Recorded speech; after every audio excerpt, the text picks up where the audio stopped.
দাউদকান্দি উপজেলার ইলিয়টগঞ্জ রাজেন্দ্র বিশ্বনাথ উচ্চ বিদ্যালয়ের ডক্টর মোশাররফ ফাউন্ডেশন কলেজে এসএসসি পরীক্ষা কেন্দ্রে খাতা দেখতে না দেওয়ার জেরে সহপাঠীদের মারধরে শামীম ইমতিয়াজ মাহিন নামের এক পরীক্ষার্থী গুরুতর আহত হয়েছেন। পরীক্ষা শেষে বাড়ি যাওয়ার পথে রাস্তা থেকে তুলে নিয়ে যায় টামটা গ্রামের দেলোয়ার মেম্বারের ছেলে সিফাত সহ 10 থেকে 15 জন শিক্ষার্থী। ইলিয়টগঞ্জ রিলায়েবল সিএনজি ফিলিং স্টেশনের পেছনে বালুর মাঠে নিয়ে মাহিনকে বেধড়ক মারধর করা হয়। এতে সে অজ্ঞান হয়ে যায়। কিছু শিক্ষার্থী তাকে উদ্ধার করে চান্দিনা উপজেলা স্বাস্থ্য কমপ্লেক্সে পাঠায়। আহত শামীম ইমতিয়াজ মাহিন শব্দলপুর গ্রামের উজ্জ্বল মুন্সির ছেলে। মাহিনের পরিবার জানায় 27 April doctor Mosharraf foundation college কেন্দ্রে বাংলাদেশ ইতিহাস ও বিশ্ব সভ্যতা পরীক্ষার সময় কয়েকজন সহপাঠী মাহিনের খাতা দেখতে চেয়েছিল। মাহিন রাজি না হওয়ায় পরীক্ষা শেষে বাড়িতে যাওয়ার পথে রাস্তা থেকে ধরে নিয়ে তাকে বেধড়ক মারধর করা হয়। মাহিনকে আশঙ্কাজনক অবস্থায় চান্দিনা উপজেলা স্বাস্থ্য কমপ্লেক্সে ভর্তি করা হয়। সর্বোচ্চ শাস্তি সহ সিফাতের বিরুদ্ধে আইনানুগ ব্যবস্থা গ্রহণের দাবি জানান ভুক্তভোগী সহ স্থানীয়রা।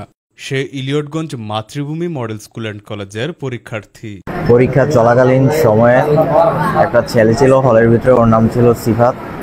ও আমাকে এমসিকিউর জন্য অনেক ডিস্টার্ব করতো।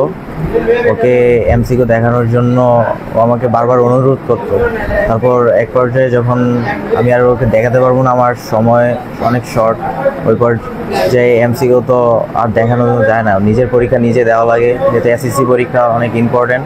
আমি ওকে দেখাতে পারি নাই, এর জন্য অনেক উগ্র হয়েছিল আমার প্রতি। এর কারণে ও আমার প্রতি অনেক ক্ষোভ প্রকাশ করছে। তারপর ও আমাকে হলের ভিতরে অনেক থ্রেট দিছে। তারপর পরীক্ষা শেষ হওয়ার পর হল থেকে বাইর হইয়া ও আমাকে 15-20 জন পোলাপাইন দেওয়া টাইনা বালুর মাঠে নিয়ে যেমনি পারছে এমনি মারছে।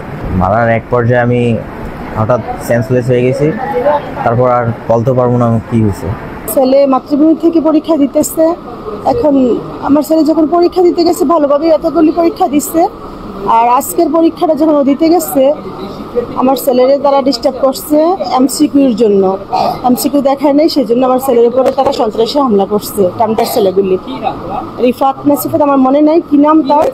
ওই ছেলে আরো কিছু 10-15 জন ছেলে নিয়ে আমার ছেলে আসার সময়, বাড়িতে আসার সময় ওর উপরে হামলা করছে। যে আল্লাহ ভাগ্য ভালো, আল্লাহ রহমত আছে যে আমার ছেলে প্রাণে বেঁচে ফিরে আসছে আমার কাছে। এটা তো আমার আশা ছিল না, কারণ যে অবস্থা আমি দেখছি, আমার একটাই ছেলে, যে অবস্থা আমি আমার ছেলে আমি দেখছি, আমি আর কি বলবো বলে। আমি আইনের কাছে এটাই চাই, আমি বিচার চাই। আমার ছেলে পরবর্তীতে যে পরীক্ষাগুলি দিবে, আমার ছেলে কীভাবে দিবে আমি এই ভয়টাই পাইতেছি। কারণ এতগুলি ছেলে আমার ছেলের উপর আক্রমণ করছে।